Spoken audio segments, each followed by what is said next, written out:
Bismillahirrahmanirrahim. Assalamualaikum warahmatullahi wabarakatuh. Waalaikumsalam warahmatullahi wabarakatuh. Alhamdulillah, puji syukur kita panjatkan kehadirat Allah Subhanahu wa taala.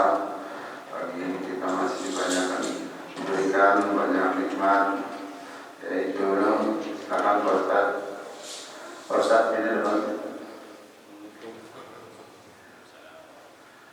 Nikmat iman, nikmat Islam, nikmat kesempatan dan kesehatan, sehingga kita sama-sama dapat melaksanakan sholat subuh secara berjamaah.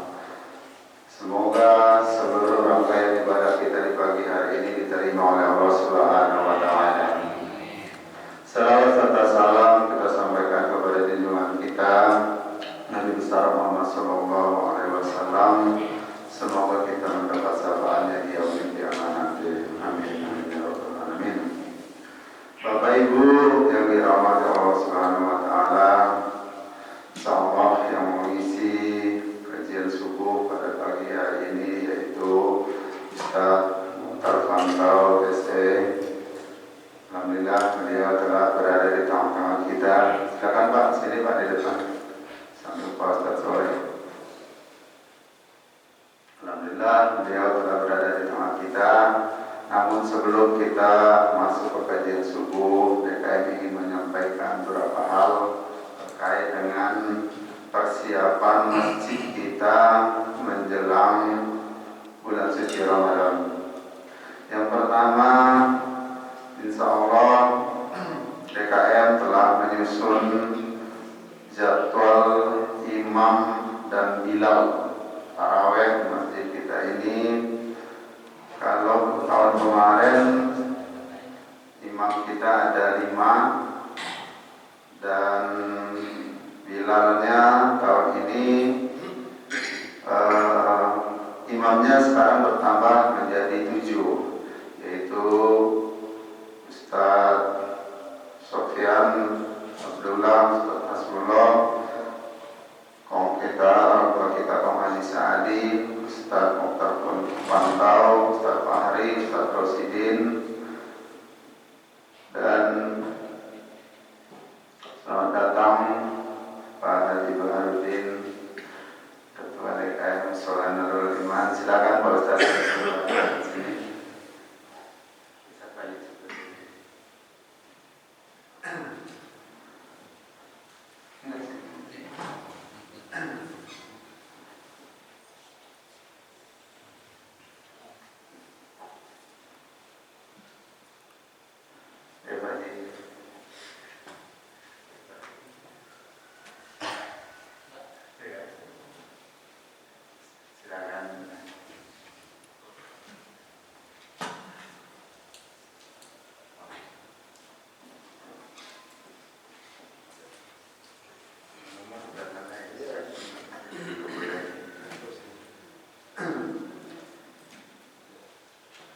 Tambahannya tahun ini imam kita yaitu Ustaz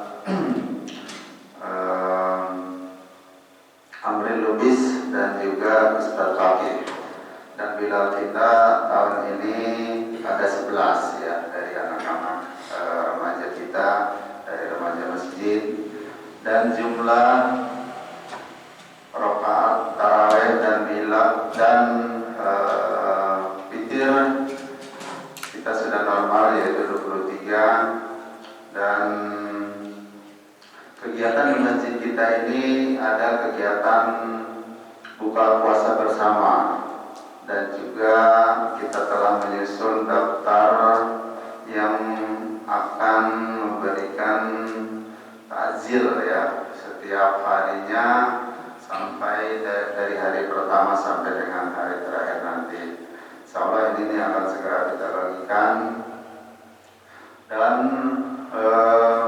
juga DKM ingin menyampaikan bahwa untuk memberikan rasa kenyamanan kepada para jamaah, karena minggu pertama sampai minggu kedua insya Allah jamaah kita akan full, sehingga AC di masjid kita ini rasanya tidak akan dingin. Kita telah menambah juga kipas angin ya, untuk memberikan rasa sejuk dan nyaman untuk para jamaah sekalian. Dan terkait dengan panitia penerimaan dan penyaluran zakat fitrah, DKM akan mengumumkan seminggu setelah pelaksanaan puasa ya. Nanti kita akan umumkan siapa ketuanya, yang nanti seksi Ubudiyah akan melaksanakan rapat untuk menentukan siapa nanti menjadi panitia penerimaan dan penyaluran zakat. Itu saja pengumuman dari DKM. Semoga Allah Subhanahu wa taala memberikan kesehatan kepada kita sehingga kita dalam menghadapi persiapan bulan Ramadan diberikan kesehatan dan kekuatan. Begitu saja. Terima kasih. Assalamualaikum warahmatullahi wabarakatuh.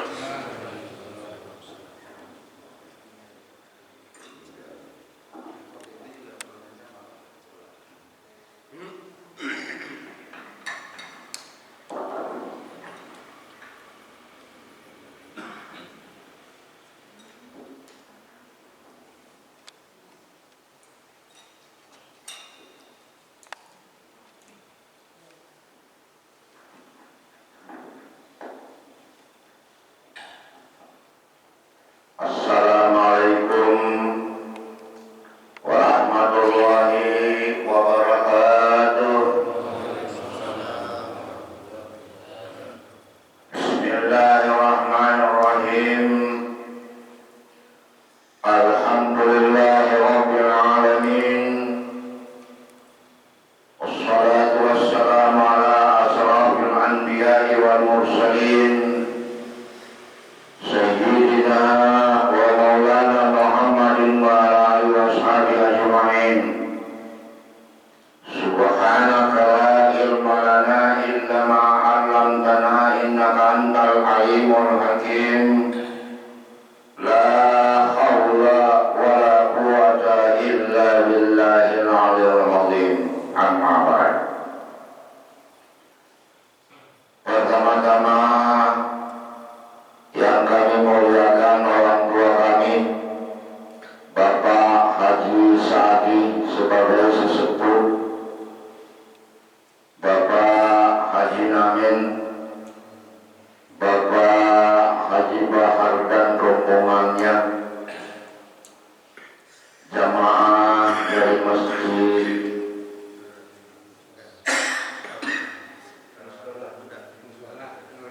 Nurul Iman dan jamaah dari Masjid Nurul Huda, Bapak Haji Adrius, berkhusus seluruh pengurus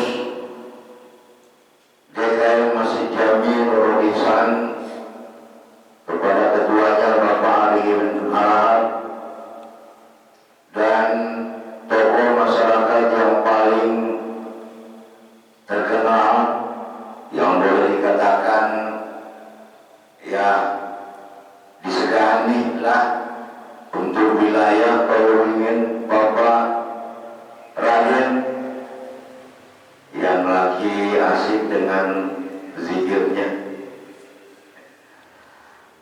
Ibu-ibu yang hadir pada pagi hari ini, termasuk jemaah yang ada di luar, tidak ada yang kita harapkan dari pertemuan kita pagi ini selain dari berkah, rahmat, karunia dan hidayah dari Allah Subhanahu wa taala, agar kita semua diberi oleh Allah Subhanahu wa taala untuk masuk di dalam surganya. Salawat dan salam tidak lupa kita haturkan kepada junjungan kita Nabi besar Muhammad sallallahu alaihi wasallam, kepada para sahabatnya, seluruh ahli keluarganya, sampai pada umatnya yang tetap setia memegang dan menjalankan ajaran-ajarannya. Jamaah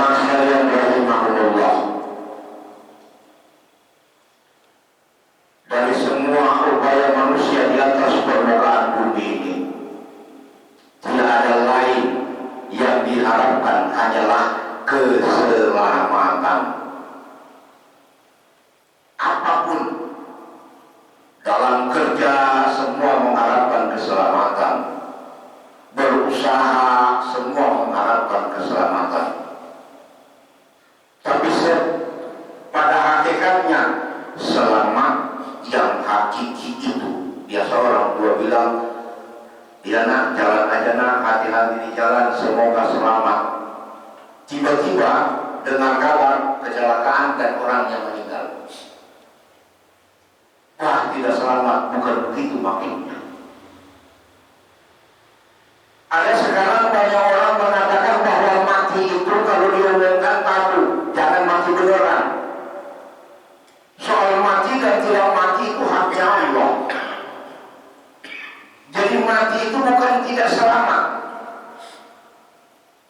Bagi orang muslim, mati itu adalah anugerah dari Allah apabila dia mendapatkan husnul khotimah.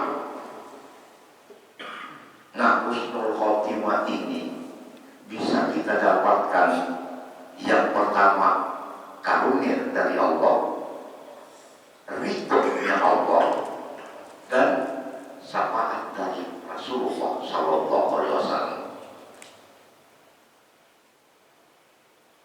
Hanya tiga itu intinya. Untuk mendapatkan itu kita harus istiqomah. Suatu pekerjaan yang rutin, satu pekerjaan yang monoton, satu pekerjaan yang tidak putus-putusnya yang kita kerjakan. Karena amalan yang paling Allah suka adalah istiqomah. Semua amalan walaupun sedikit, tetapi terus menerus, sedikit tapi terus menerus, sedikit tapi terus menerus, tidak putus-putus. Nah, jamaah sekalian rahimahullah, amal ini ada kaidah orang-orang tasawuf, ada kaidah orang-orang yang menekuni ilmu ma'rifat. Ada kaidah bunyinya begini: jangan kamu beramal seperti bayi makan. Jangan kamu beramal seperti bayi makan. Di kalangan orang-orang tasawuf, kaidah ini itu dipacu di dalam pikirannya, disimpan di dalam hatinya. Maksudnya gimana ini? Jangan kamu beramal seperti bayi makan.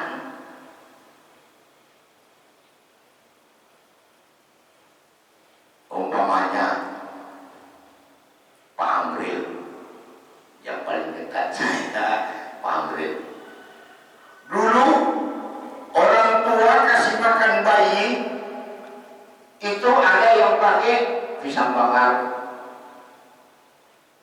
Sesudah dibakar pisangnya, dikunyah sama mamanya, dikunyah. Sesudah halus, baru diambil, baru dikasih makan. Dia nggak tahu itu makanan dari mana. Coba umpamanya sekarang kita ini, Pak Abril, umpamanya waktu orang tuanya masih ada, kunyah pisang, kunyah sesudah halus, baru keluarkan dari mulut, baru dikasih, nih makan nih. Dengan posisi yang kita sekarang ini yang sudah dewasa, kira-kira bagaimana? Saya yakin walaupun anak saya ini zaman anak saya yang tidak bisa membantai, yang masih patuh karena umurnya masih kecil, saya punya pisang, saya begitu sudah halus di mulut, saya ambil, saya bilang nih, makan ini. Pasti dia nggak mau. Hah? Apa ini? Nah, jangan kamu beramal seperti bayi makan.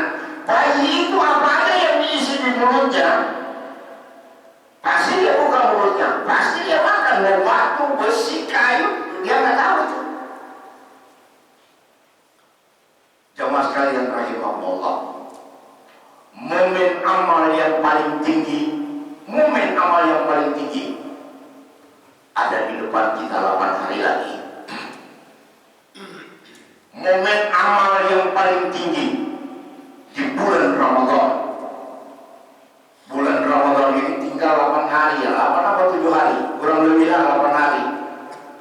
kan kalau orang jamaah kita di sini selalu tunggu pengumuman dari Menteri Agama sesudah sidang isbat.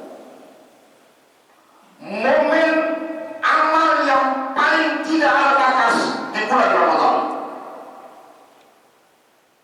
Mungkin semua sudah tahu bulan Ramadan kan dia tahu tiap tahun datang. Apa momen di bulan Ramadan?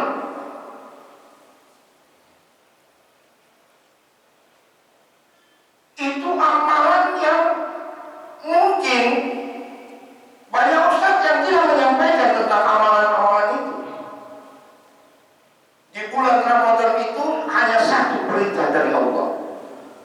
Ya ayyuhalladzina amanu kutiba alaikumusiyam kama kutiba alal ladzina min qablikum la'allakum tattaqun.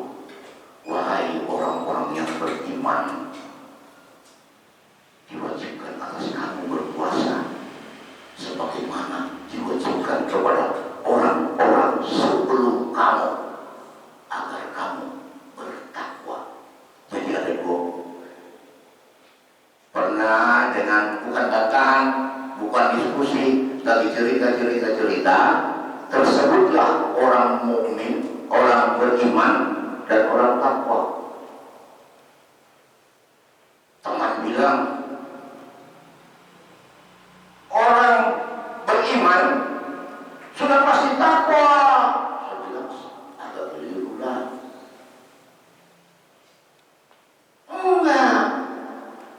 Orang beriman itu udah pasti takwa. Saya bilang bukan, salah itu. Kalau orang beriman sudah pasti takwa, bagaimana dengan ayat Allah? Wahai orang-orang yang beriman, bertakwalah kamu kepada Allah, berpuasalah kamu kepada Allah, ikutilah jalan Rasul, jalannya Allah dan Rasulnya, agar kamu menjadi orang yang takwa. Ada dua versi di sini. Kalau orang takwa sudah pasti beriman, itu jelas. Orang takwa pasti dia beriman. Tapi orang beriman belum tentu takwa. Nah, jemaah sekalian rahimahullah, di sini kita sering salah memahami. Nah, itu kaidah yang tadi.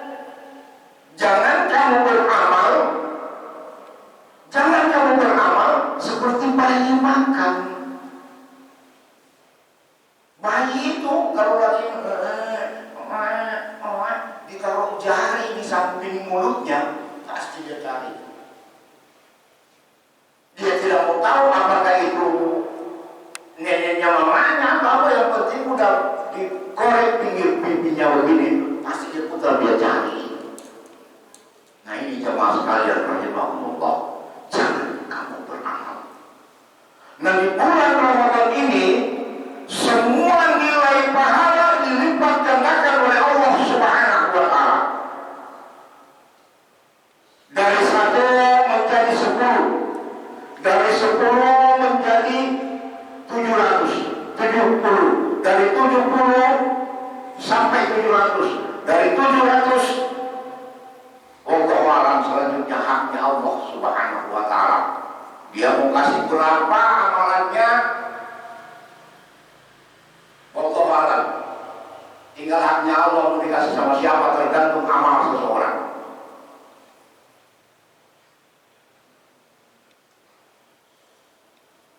Nah, amalan-amalan ini seperti tadi bayi makan. Banyak orang beramal, tapi dia cuma beramal. Banyak orang berzikir, cuma berzikir doang. Tidak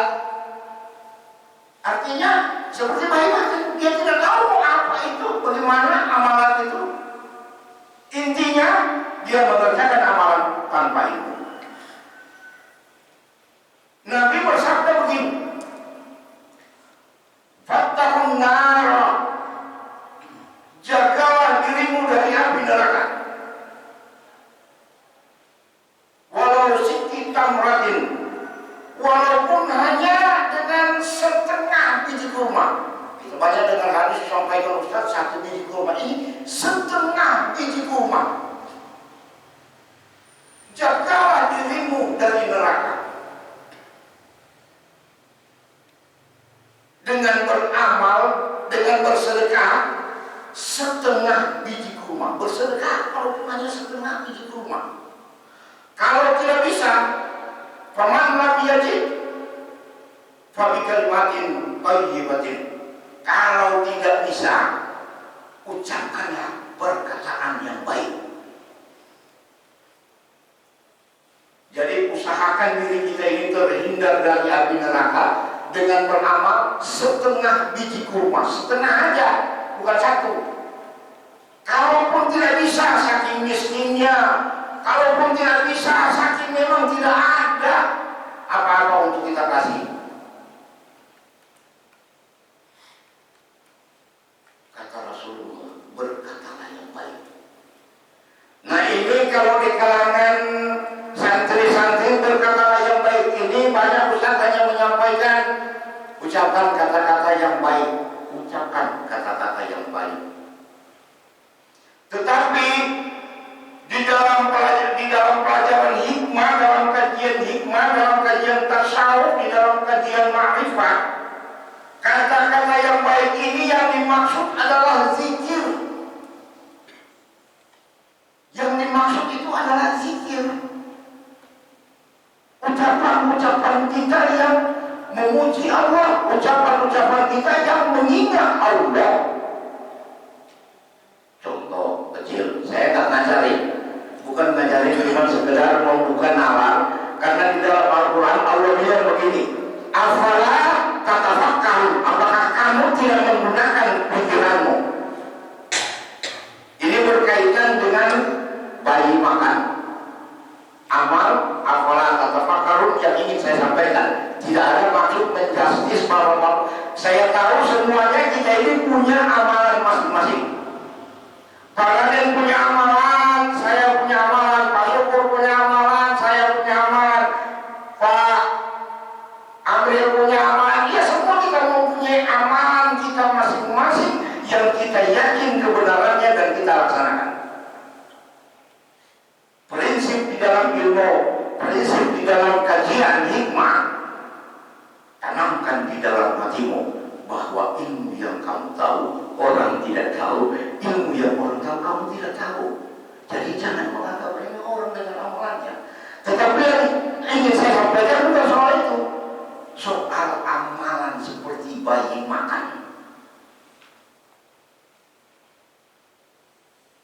Sering kita lihat, biasa di masjid, sering kita dengar di masjid, ada rekan kita yang sholat, begitu salam, assalamualaikum, salam ke kanan.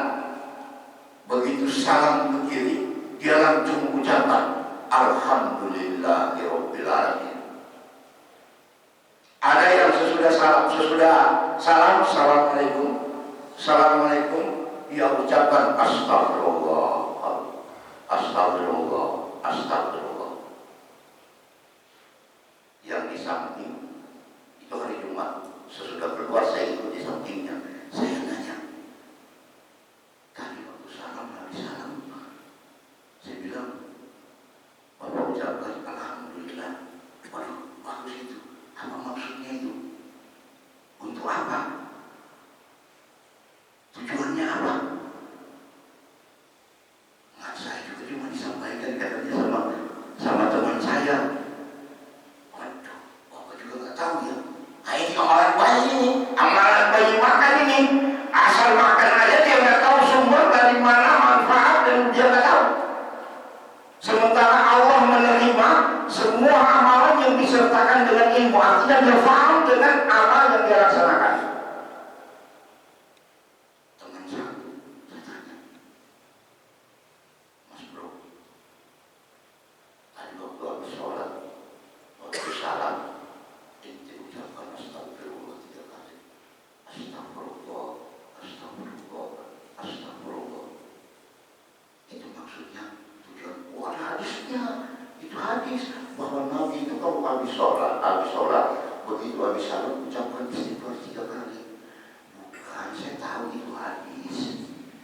Tapi maksudnya apa? Tujuannya apa? Pokoknya itu habis, pokoknya Nabi amalkan seperti ini. Ini termasuk amalan baik, Pak. Ini termasuk amalan baik. Amalan baik makan. Kita mengucapkan, kita tidak tahu, hati kita tidak pernah, sementara Allah dan Rasulnya menyampaikan iman yang hakiki itu iqrarun bil lisan wa tasdiqun bil qalbi wa amalun bil arkan. Jadi amalan yang kita laksanakan kita tahu tujuannya. Kita tahu akhirnya sampai di mana. Kita mau kemana? Mau ke Bandung. Kita tahu tujuan ke Bandung, sampai di Bandung di mana kita mau tuju. Amalan juga seperti itu. Jamaah sekalian rahimahullah. Nah, ini momen bulan Ramadan. Amalan ini jangan sampai kita tinggalkan dengan fasilitas yang Allah kasih di bulan Ramadan. Kata Nabi, bersedekahlah kamu, jagalah dirimu dari api neraka, walaupun hanya bersedekah setengah biji kurma, setengah biji loh. Kalau setengah biji kurma, dapat apa itu? Mau dikasih setengah biji, mana orang mau? Tapi sebenarnya dalam ilmu hakikat dan itu tujuannya, itu adalah nasihat bahwa Allah Subhanahu wa Ta'ala akan menilai amalan seseorang itu dihitung bukan dari bentuknya, bukan dihitung dari besarnya, tetapi dihitung dari faman ya'mal misqal dzarratin khairan yarah. Jadi Allah akan menilai itu dari zarah, besarnya zarah. Beratnya itu zarah, beratnya pasti bingung. Ini zarah bagaimana? Ada yang bilang seperti atom, ada yang bilang debu yang paling halus. Zarah itu, Bapak Ibu dulu kita tanya, Pak Kiai, saya bingung zarah itu yang bagaimana? Allah bilang seberat zarah. Bagaimana ini zarah ya? Pak Kiai, kalau kamu mau tahu, ulama dulu udah melakukan pengkajian sehingga mereka berpendapat beratnya zarah itu. Kalau kita masuk di kamar, habis kita bersihkan kamar, kita masuk di kamar, kita tutup kamar, kita matikan lampu, kita ambil senter, kemudian kita senter di depan kita begini. Itu ada debu-debu yang berterbangan, yang naik penerbangan jalan begitu, itu zarah. Jadi seringan itu zarah itu. Bayangkan saja setengah biji kurma, bagaimana banyaknya zarah itu dikumpul untuk jadi setengah biji kurma. Bisa 1 juta, bisa 2 juta zarah, bisa 3 juta. Wallahu a'lam. Kalau dibandingkan dengan kata Allah, kebaikan yang sebesar zarah, seberat zarah, Allah akan balas. Bayangkan 1 biji kurma, bagaimana beratnya, bagaimana nilai pahalanya di bulan Ramadan. Bagaimana kalau kita kasih 1 biji kurma, bagaimana kalau ditimbang? Bagaimana kalau kita kasih jeruk? Bagaimana kalau kita kasih kue bisa goreng 1? Bagaimana kita tambah aqua 1 gelas? Bagaimana kalau kita tambah dengan Masya Allah? Bapak jangankan, saya jamin di sini ini kalau cuma setengah apa? Setengah biji kurma enggak lah, palingan sekilo. Nah, momen di bulan Ramadan ini bersedekah itu, orang di dalam kubur itu hanya untuk bersedekah, Pak Bu.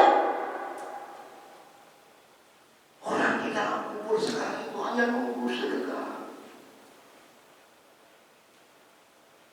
Bayangkan nilai pahala yang akan didapat di bulan suci Ramadan. 1 kilo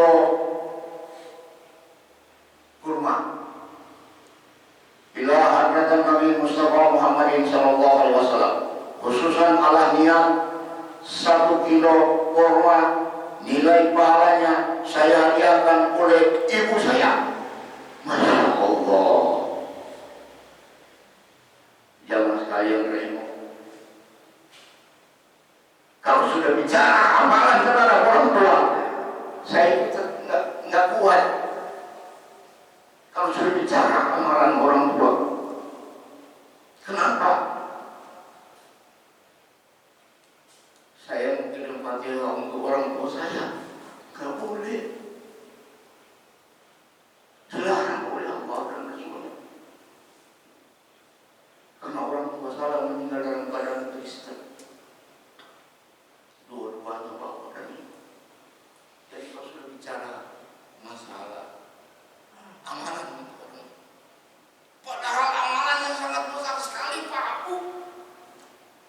Selagi kita masih ada, jangan kita tinggalkan. Sebab nanti akan ada satu masa di saat kita sudah tidak ada, apalagi orang yang tidak punya atau cuma anak tunggal, nggak punya kakak, nggak punya adik, begitu dia meninggal putus itu amalan untuk kedua orang tuanya. Iya, kalau dia masuk muslim dan muslimat. Kalau dia masuk golongan muslim, dia masuk golongan muslimat, insya Allah setiap Jumat dapat. Insya Allah setiap Jumat dapat.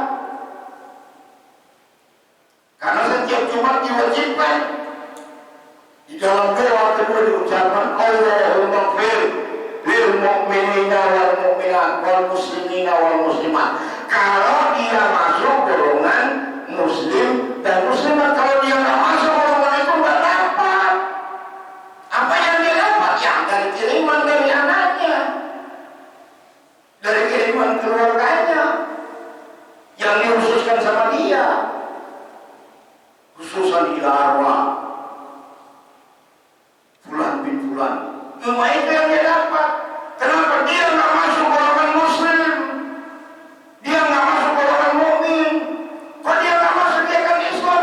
Orang Islam belum tentu mukmin, orang Islam belum tentu muslim. Tapi orang muslim, orang mukmin pasti dia Islam. Kenapa? Ya kita lihat aja. Daripada saya bilang ada orang tersinggung. Bapak haji, kakek, nenek semuanya hebat. Tapi dalam keseharian sebagai seorang Islam, itulah yang saya maksud. Daripada saya nanti orang ada yang tersinggung. Banyak yang mengaku Islam, keturunan Islam, lahir bapak Islam, mama Islam, lahir Islam, bergaul di lingkungan Islam, tapi sholat nggak pernah.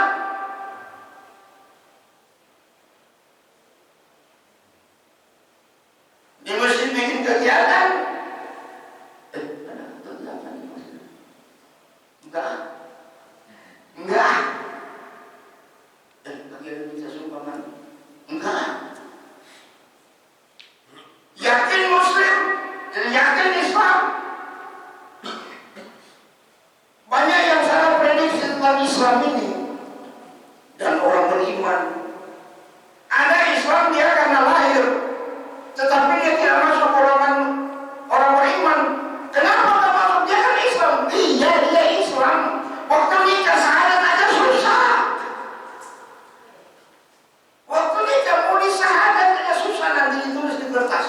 Ini yang saya alami menikahkan orang, tulis di kertas. Syahadat ditulis di kertas, itu pun masih berulang-ulang salah. Padahal bapak, mama lahir lingkungan Islam, yang jelas dia Islam, tapi iman ada kosong.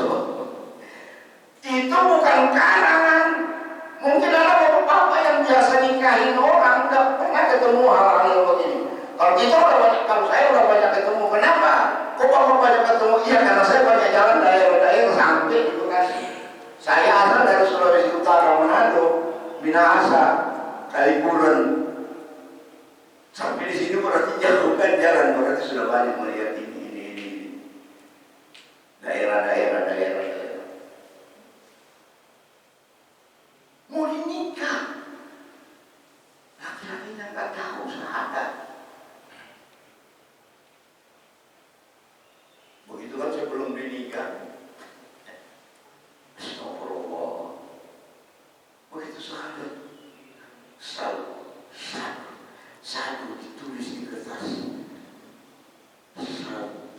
La astagfirullah.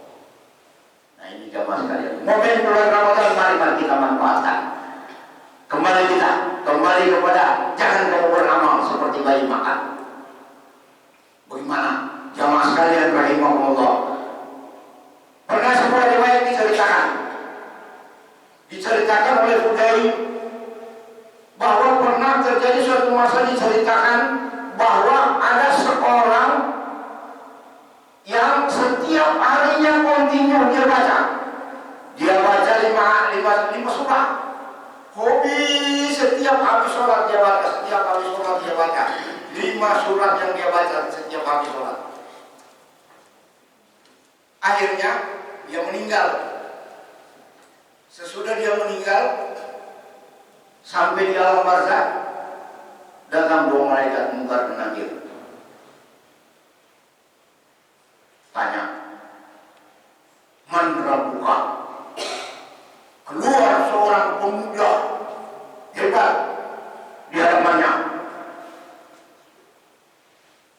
Malaikat Munkar dan Nakir, jangan ganggu dia. Dia sahabatku paling setia, jangan kau ganggu. Tapi ini perintah dari Allah. Barang siapa yang masuk di sini membawa amalan ini, hancur. Kalau perlu blender dia di dalam. Tidak boleh. Kalau kau berani ganggu dia, saya akan lawan.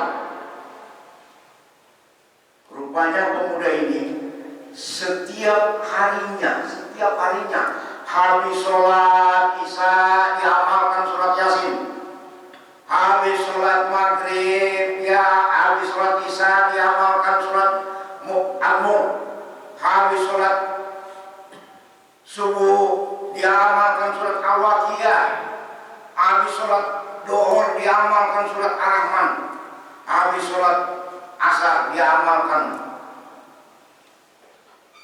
surat Sajdah. 5 surah ini diamalkan terus menerus. Istiqomah dia laksanakan ini. Begitu sampai di kubur, rupanya amalan-amalan yang pernah dia bikin, bersedekah dan segala macam itu semuanya tertolak, kata Rasulullah. Apabila kamu berbuat ghibah, seluruh amalanmu akan habis seperti api memakan kayu bakar.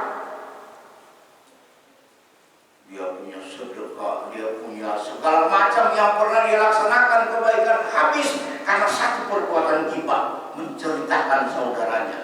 Nah ini menceritakan ini ghibah ini, kata banyak ulama menyampaikan ghibah ini walaupun kiai tidak akan pernah lolos dari dosa ghibah.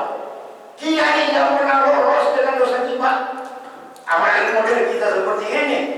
Begitu kesenggol sama teman, kamu ketemu, kamu tadinya kabarnya si Anu ini, kalau Pak, Masya Allah, habis kita punya amal. Jadi begitu dia sampai di sana, dia kaget, kok amalannya lebih banyak. Dengan orang bersedekah pun mana semua amalan saya. Rupanya kata Rasulullah, barang siapa berbuat ghibah menceritakan jeleknya saudaranya sendiri. Kalau sekarang kan bukan contoh saudaranya, ada istri ceritakan jeleknya suami, ada suami malah ceritakan jeleknya istri. Astagfirullah, mana sisa amalannya? Barang siapa berbuat ghibah, seluruh amalannya akan habis seperti api memakan kayu bakar. Nah tetapi orang ini dia punya amalan 5 surah ini, dia setiap habis sholat tidak pernah ditinggalkan. Akhirnya malaikat Munkar bilang, begini saja kita menghadap sama Allah, bagaimana saya punya tugas? Berangkat menghadap sama Allah. Begitu berangkat menghadap sama Allah, tanya Munkar dan Nakir, ada apa? Ini ya Allah, saya menyiksa ada seorang hambamu yang baru datang, baru masuk di alam barzakh. Saya mau sikat tapi ditahan sama dia ini. Saya tidak tahu dia ini siapa. Tanya, kamu siapa? Dia bilang saya surat Yasin. Kenapa kamu nggak kasih? Kalau Munkar dan Nakir mau siksa dia sama dengan menyiksa saya, karena saya ada di dalam tubuhnya. Jadi saya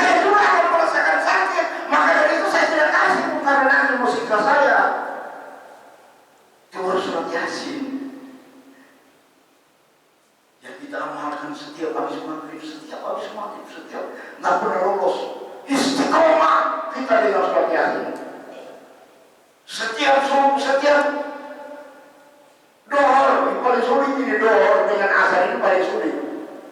Setiap dohor, habis sholat dohor, diamalkan surat Ar-Rahman. Tadi yang nahan baru surat yasin yang nahan. Belum keluar 5 keluar. Pemuda gantung keluar, jangan kau ganggu dia. Tapi dia begini, jangan kau ganggu. Nah begitu saya sudah menghadap Allah. Ya Allah, kalau dia disiksa saya kan kena juga. Saya ada di dalamnya. Dan ini teman saya di dunia, dia tidak pernah tinggalkan saya. Jadi saya harus lindungi dia. Padahal amalan lainnya sudah selesai karena ghibah. Tidak ada yang bisa lolos kita dari ghibah. Jangan kita ulama kiai. Bahkan menurut Imam Asyuyuti, hampir wali pun tidak bisa lolos dari ghibah. Hampir wali pun tidak bisa lolos. Bagaimana lolos kalau ditanya? Bagaimana itu yang satu yang curian kemarin? Oh itu sudah selesai, habis, pahala kita akan habis. Tetapi Al-Quran yang kita amalkan setiap habis sholat, dia akan tetap. Kita masuk di dalam barzakh, pahala habis, dia akan membela kita. Nah jemaah sekalian, momen bulan Ramadan, marilah kita manfaat. Saya sebenarnya ingin mau mengkaji lebih ke dalam tentang amalan-amalan seperti bayi makan, tapi banyak bocah-bocah. Ini kan momen asupan orang-orang yang sudah cakrawala berpikirnya udah jauh. Bagaimana? Kenapa harus alhamdulillah? Hanya saya pernah nasihati teman saya pernah nasihati teman saya begini. Teman, sahabat, kawanku, sesibuk apapun pekerjaanmu, sesempit apapun waktunya untuk melaksanakan sholat, jangan lupa, jangan sampai kau tinggalkan istiqomah dengan istighfar 14 kali. Astagfirullah, Al-Ghafurur-Rahim 14 kali. Sesempit apapun waktunya, jangan assalamualaikum langsung berangkat. Jangan. Tenangkan hatimu sedikit saja. Ucapkan istighfar 14 kali habis sholat. Itu untuk apa? Istighfar 14 kali itu untuk apa? Di dalam diri kita ini ada 14 pembuat dosa. Ada 7 pembuat dosa lahir dan ada 7 pembuat dosa batin. Jamaah sekalian rahimahumullah, itu istighfar tujuannya. Makanya dari itu jamaah sekalian, ini membuka hal-hal yang begini harus orang-orang yang sudah pemikirannya nyampe, amalan sudah, insya Allah pada lain waktu karena waktu terbatas, mungkin Allah masih membatasi hal ini untuk disampaikan secara umum. Saya mohon maaf atas apa yang saya sampaikan. Kalau keliru yang saya sampaikan, saya beristighfar kepada Allah Subhanahu wa Ta'ala. Astagfirullahaladzim wa atubu ilaih. Asyhadu an la ilaha illallah wa asyhadu anna Muhammad Rasulullah. Allahumma shalli ala sayyidina Muhammad wa ala sayyidina Muhammad. Kalau benar yang saya sampaikan itu datangnya dari Allah Subhanahu wa Ta'ala. Kalau menerima baik, tidak terima tidak baik. Mudah-mudahan itu semua dalam lindungan Allah Subhanahu wa Ta'ala, selamat di dunia sampai di akhirat nanti. Intinya yang ingin saya sampaikan, marilah kita beramal dengan kesadaran yang sangat tinggi. Jangan kita mengamalkan amalan yang sia-sia. Kita amalkan, udah capek, udah bagusan mulut kita mengucapkan berzikir, tetapi tidak dinilai karena seperti amalan bayi makan. Barangkali kalau bapak yang tua-tua itu sudah mengerti kalimat-kalimat seperti ini, karena lebih banyak dulu dengan orang tua. Inilah yang bisa saya sampaikan. Mohon maaf atas segala kekurangan. Wallahul musta'an. Assalamualaikum warahmatullahi wabarakatuh.